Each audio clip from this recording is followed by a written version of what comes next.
In this video, I'm going to tell you how you can create a new button for your website on Squarespace. So for that, first you need to click edit.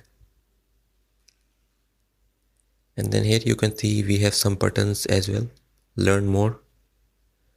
So let's create a new button. First we need to create a section. Let's create a blank section. So here on the top left, you can see add block. Click on it and then click button. So here you can see a button has been created. We can move it around. We can size it as well. And we can change its name also.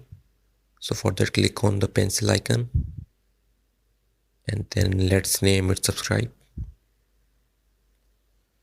So the button has been created. It is a very easy process. I hope you like the video. Thank you for watching.